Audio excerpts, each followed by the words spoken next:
Hello there and welcome back to another Wuthering Waves video, this time on the video called Next Stop Rinascita.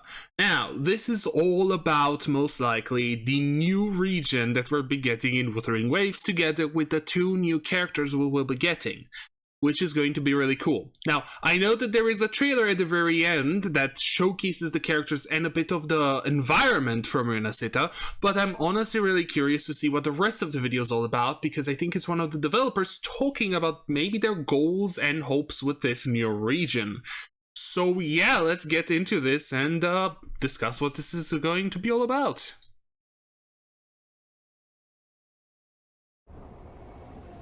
So we are on a train, which is actually it's a really interesting choice because this could relate to the latest happenings in the elusive realms. Yeah, it's even decorated like that. Hello.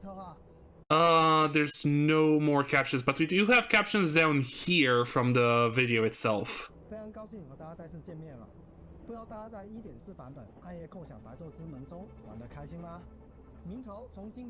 Quite fun.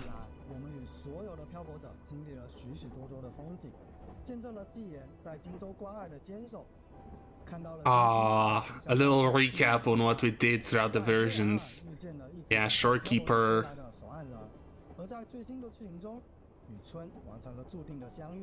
Oh yeah, right, because they're one of the story quests for the patch is the Camellia story quest, right? Yeah, I do have to get on doing that on my main.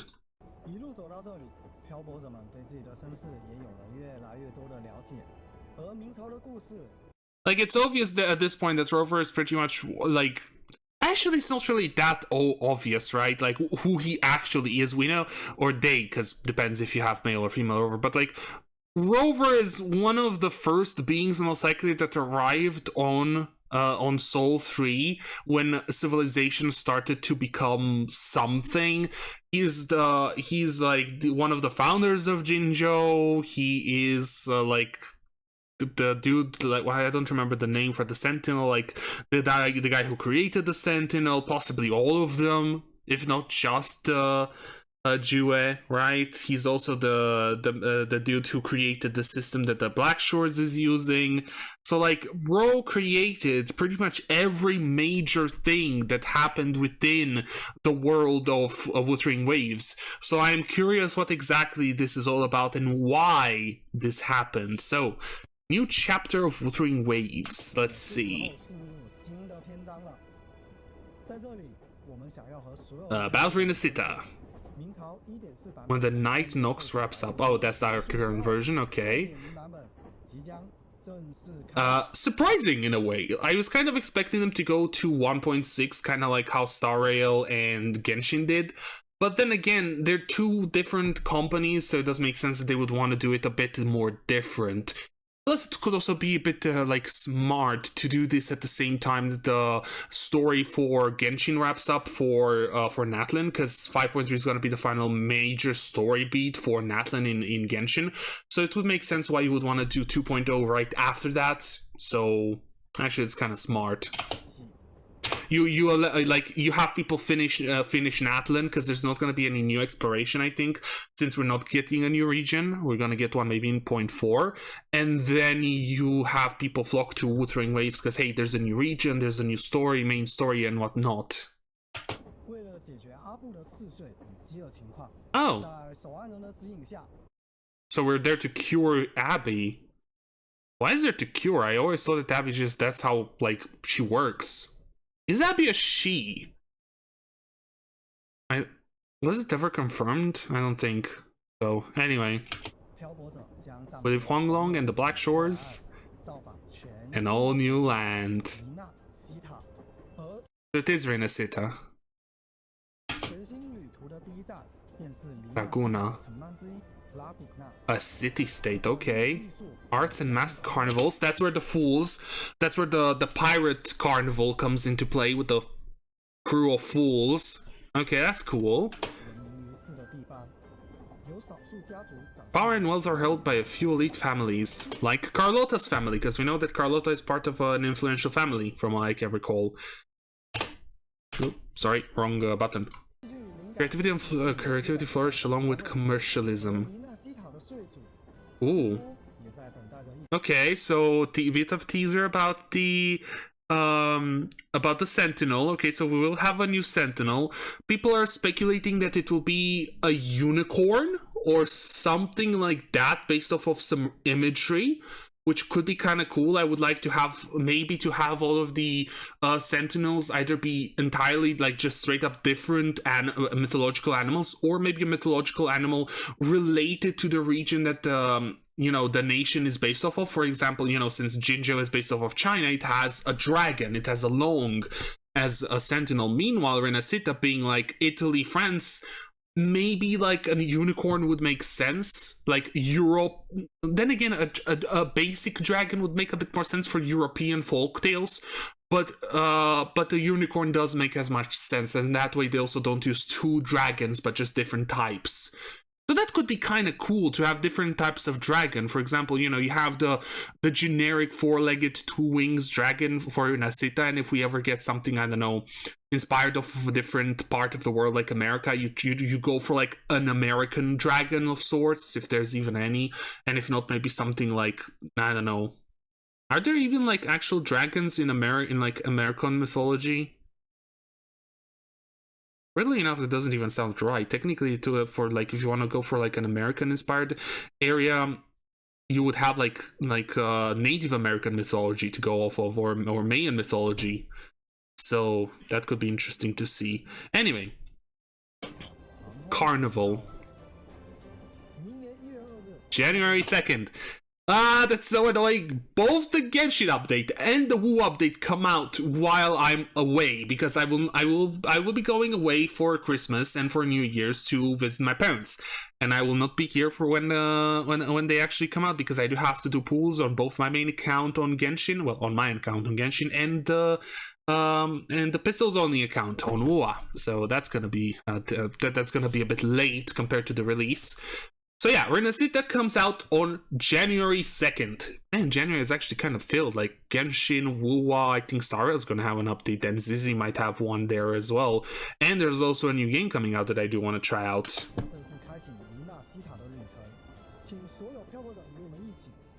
I also cannot wait. Ooh. Oh, didn't the Xbox, or was it Genshin that did the Xbox? No, it was Genshin that did the Xbox thing. Was WoW on Xbox until now? If not, this is really cool. So PS5, possibly Xbox following soon. You know what would be funny? A Switch version of Wuthering Waves. So we've kind of been waiting for a Genshin Switch version, and personally I've been waiting for a Genshin Switch version before I got my new phone to be able to play Genshin on the go. But it seems like WoW might be able to take I would, if I were the developers of WoW, I would have went for the Switch first before going for PlayStation or Xbox, just to take it in from from Genshin, and maybe push Genshin to do a Switch version too. Anyway, that's besides the point. Is it gonna be out with Rinascita? Nice. So 2.0, that's so cool. It's kind of gonna be a bit sad, because a lot of the players who have not, who are PlayStation only players, who are not able to play anything from 1.0 to 2.0, will not get the insane amount of asteroids that you could be getting by doing the different events and whatnot. Plus, they would have a ton of content to go through. I kind of wish the PlayStation players would get like a 10, 20 pool, 30 pools for free, just because, to fill in that gap of time. But, who knows? Nice. This is still really cool. Ooh. Nice. There we go. Ooh. It does look a bit like Fontaine, though. At the very least, the very like mountainous part at the very edge of Fontaine,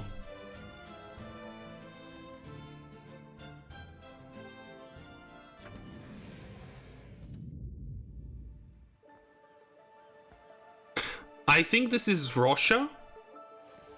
Ooh.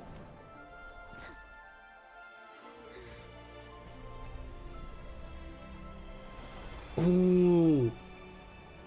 Even the birds have tacit marks. Then again, I think these might be like tacit discourse, not actual birds.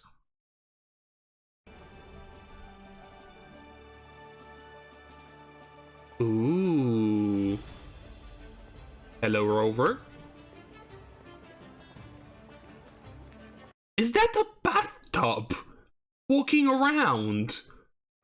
And like little bear dudes and a big bear dude. What is going on?